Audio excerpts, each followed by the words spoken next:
Alright guys, how's it going? So in a previous video today, my review of the Spanish football dailies, which I do every day of the week for you, I spoke to you about an interview in Marca with Dean Huijsen. Is that how you pronounce his name? You know me, if it's not Jack Daniels or John Smith, I struggle. I didn't include the interview in that video because I thought it would make the video too long. So we're going to look at that now. This is all about him. And there's some interesting questions in here regarding his career. Now, this is a player that is on Liverpool's radar. Now, remember, radar, monitoring, considering, they're not words that I use a lot around here. I know a lot of people, respond with sarcasm, not to me, but in general when they hear the words monitoring, radar, etc. But that's because those people tend to follow a lot of the social media shite, so they're seeing it all the time. And nothing comes of it because the majority of it's bullshit, right? So I think it's unfair to criticise the club and call them monitoring FC. Don't get me wrong, there are instances where we are fed propaganda from the likes of Joyce and Ornstein. But when I say to you a player is on the radar or is being monitored, I'm very selective with those terms. You don't see me talking about numerous players being linked with us. But Dean Huijsen is one that we are considering. The lights have gone out behind me by the looks of things. Right, so he's a promising 19-year-old centre-back, currently with Bournemouth, making waves in the Premier League. He was born in Amsterdam, Netherlands, on April 14th, 2005, making him 19 years old as of today's date. He moved to Spain at a young age, which influenced his decision to represent Spain at the under-21 levels. He was actually 5 years old then. His style of play is described as calm and composed, particularly under pressure, and he's known for taking penalties, which is an unusual skill for a defender. Despite his Dutch birthplace, with him moving to Spain at such a young age, that significantly shaped his footballing and cultural identity, and I think he considers himself more Spanish.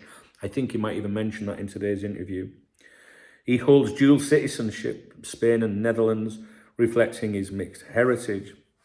An interesting family detail is that his father, Donny, was a professional footballer in the Netherlands, playing as a forward for clubs like AFC Amsterdam and AZ Alkmaar, primarily in the Eredivisie and Eerste Divisie.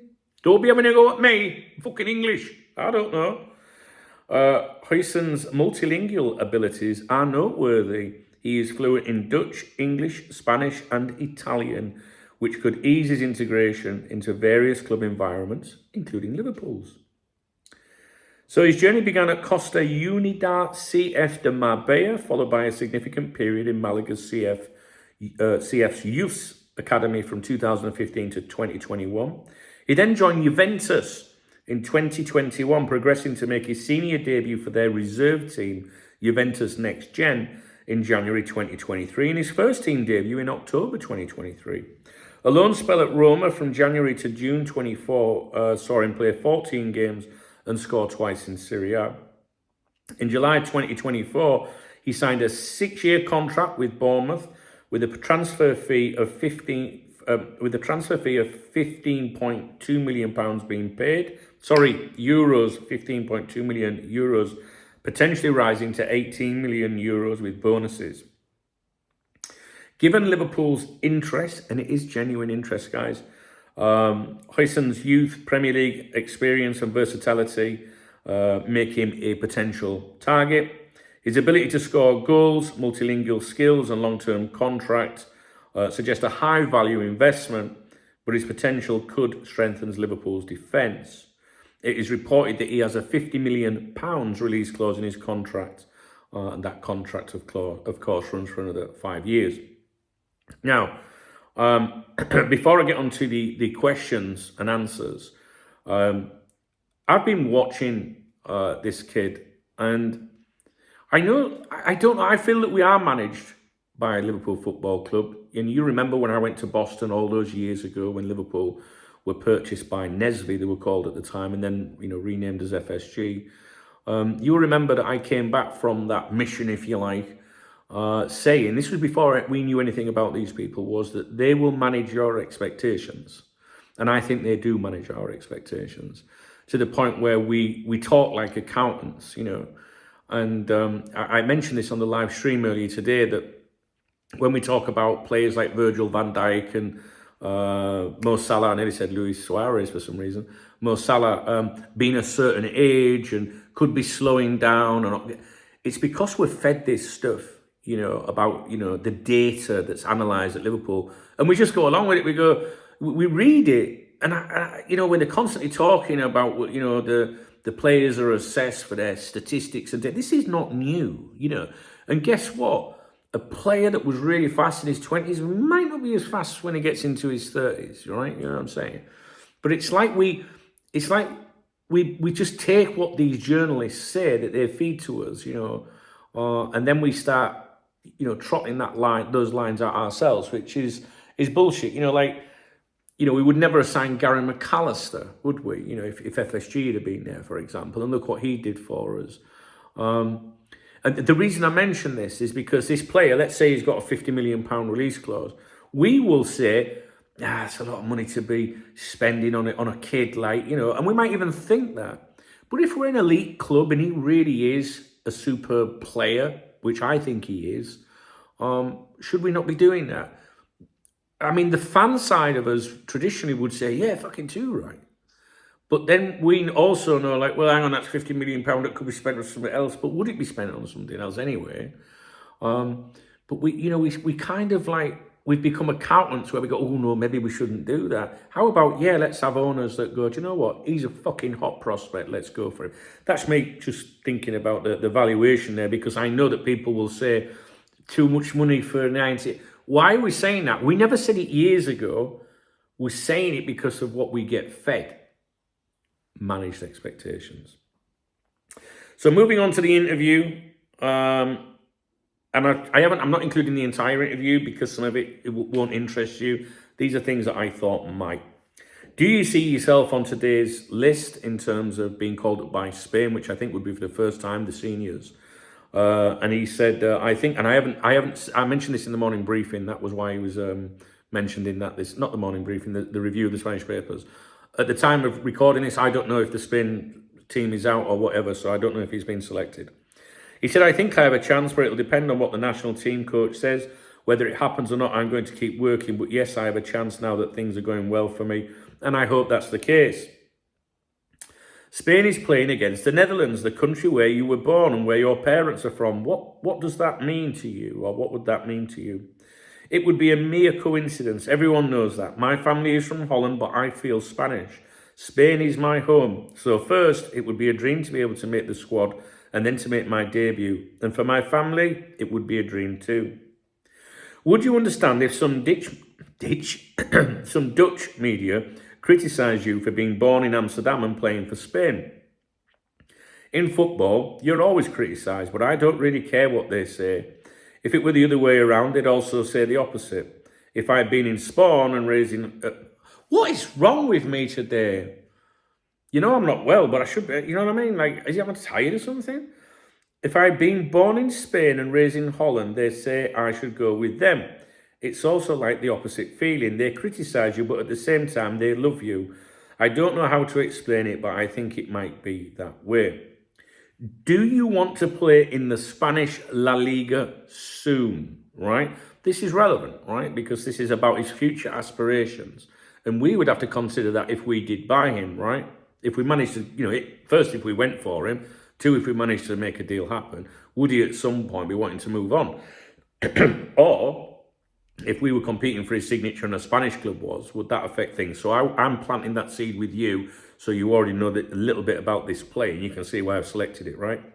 So do you want to play in the Spanish La Liga soon? Yes, it could be. Spain is my country, and it would be nice to return to Spain someday. Now, simple comments like that, if you were in charge of recruitment at Liverpool and you had shortlisted this player, having read that today, I would be thinking that, wouldn't you? I mean, it's all right if you're going to, you know, thinking in the future, well, maybe one day we'll sell him to Real Madrid then for zillions, you know, future real sale value and all that, which is what FSG like, then fine.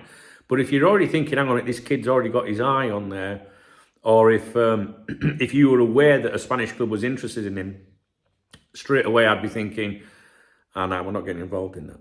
I just do think that's something to consider, guys. Excuse me. I'm so sorry. I'm just not well. But I'm still here doing the effort. Just saying. Do you watch La Liga? Yes, I watch it, especially if there's a former under-21 teammate or someone I know there. And I watch Malaga when I can. I think I have a bit of Malaga street football in the sense of getting the ball out, dribbling as a centre-back. You're in your first season in the Premier League. Are you happy? I think I'm doing well, both individually and as a team, and I can't complain. That's the truth.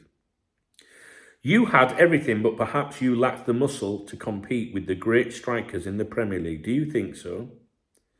You had everything. Surely that says you have everything. Anyway, if you watch the games, I'm not struggling physically. In fact, I'm doing well. I think I've adapted well to England. In the end, people talk a lot about physicality, but defending is a mental issue. In many plays, it's about the collision. But there are also situations where if you go into the collision, you have less chance of emerging victorious. I would imagine that means tackle, would you? Translated, of course. And it was about 8 in the morning when I was doing this, all right. Defending is a mix of physical and mentality. So, there's physical and there's mental things he's saying there. Let's talk about your time in Calcio. Did Juventus treat you badly? Maybe. I went on loan to Roma, I came back, and I can understand them wanting to sell me or whatever the club needed last summer. But I arrived on the first day after my summer break, and Juve told me I had to leave and that they weren't going to force me. In other words, we would like to say, but we're not going to force you. And then, yes, they forced me. They made me train alone and things like that. It was a bit ugly too, because I'd been there for 3 years since the under-17s, just wanting a chance with Juve's first team. And the last question, how did you overcome that? The truth is, football is tough sometimes. I was a little sad and upset, but it is what it is, and it's what it is. If they thought I was a good opportunity to sell, then I accept it. So I think the important bits here is he's got some confidence about his game in the Premier League. He has aspirations about playing in Spain. He sees himself as more Spanish. I think they are important bits, and that's why I singled them out, and that's why I wanted to do a different video for you and not just like rush it through the Spanish review this morning, Papers review. I do apologise. I think even, if you're a long-term viewer or whatever, I think you can tell that I'm a bit off form. I act very well, but, I'm all right. But it's just, obviously, I don't know if it's, I don't know. I'm not concentrating very well. And I've obviously got this cough. So I'll leave you with it, guys. I won't bore you anymore. I think even with me mixing things up a little bit there, I think you've got the general gist of it. But I think the key points there for me, I don't know about you, is that Spain desire. But he's got his whole career ahead of him, so that could be way down the line, and that could benefit Liverpool at some point in the future. I'm looking at it from a sense of, do I want to sign a player that I know wants to go to Spain one day? But you've got to understand that the management and FSG, in general, they think about buying players that are younger, maybe not that young, and with a future resale value, for the big cash in at some point, if that's possible. So maybe they would look at it differently and think, that's not a concern to us. But it would be, the concern for me would be if we went in for him and a Spanish club goes in for him, are we then going to start being played off against a Spanish club? So as shit as this video is, I think I have given a little bit for you to consider there. Should we ever see any credible information, or credible report, should I say, about this player? I think he is a genuine, I would say, a consideration. I wouldn't label him a target, certainly not a primary target. I think his teammate probably is. Well, no, probably about it. But let me see. I like to be very specific with my wording. I was talking about primary targets, not targets. I think Liverpool want to sign his teammate, right? That's what everything says. But I don't think that they're putting him there as a primary target. I think they're focusing on other things. Should I just go to bed? Should I just go to fucking bed? All right, I'll leave it with you. I'm very sorry. What do you think? I think the mentality, we've been programmed these days, managed our expectations to go, oh no, 50 million, 19, that's ridiculous. And maybe it is ridiculous. But I think if you watch him, I think you'll look and think, do you know, that boy's, he's going to be a special player. I think he is. But at the same time, I'm not sure Liverpool would go and pay £50 million for him. And just because that's his release clause, I think I said release clause, right, doesn't mean that's what you have to pay. You might get him cheaper. Anyway, I've not done a very good video, but I'm going to put it online anyway. And I'll leave you to it. I have got more that I want to talk to you about. I'll see if I can do that for you. I did have a live stream this afternoon. This afternoon, I think, and I said I might do one tonight, but I think, by the way I'm stuttering through this video, it might be an idea to not to do that. Okay, guys, thanks for watching. I'm sorry if it was a bit difficult. If you appreciate the video, please do give me a thumbs up. Please drop me a comment. I'd love to know your thoughts about this one, really, and any of the things you managed to understand in there. I think the majority of you will still say that's too much money for a 19-year-old. But as an elite club, should we really be worried about that as fans? I don't know. I think we just go, yeah, they won't pay that for a fucking star player. Will they play it for a kid? So I think he's going to be good, though. I do. I think he's going to be good. But he's on the radar. So if he's on the radar, they'll know all this already. So maybe they're thinking, maybe they've got some intel. Richard Hughes there thinking, yeah, that's his fucking, release clause. But I know the Tech 30. You just don't know, do you? I think it's one to watch. But I do think there's a stronger interest in his teammate. All right, guys. Thumbs up. Drop me a comment. If you want to buy me a coffee, I think I need a coffee, to be honest with you. Please hit the thanks button under the video. If you don't see it, there's links in the video description to support me, and I will give you a shout out in tomorrow's morning briefing. Don't forget, my morning briefings are on my other channel, youtube.com/Duncan Oldham. All the information is in the video description. Okay, guys, thanks.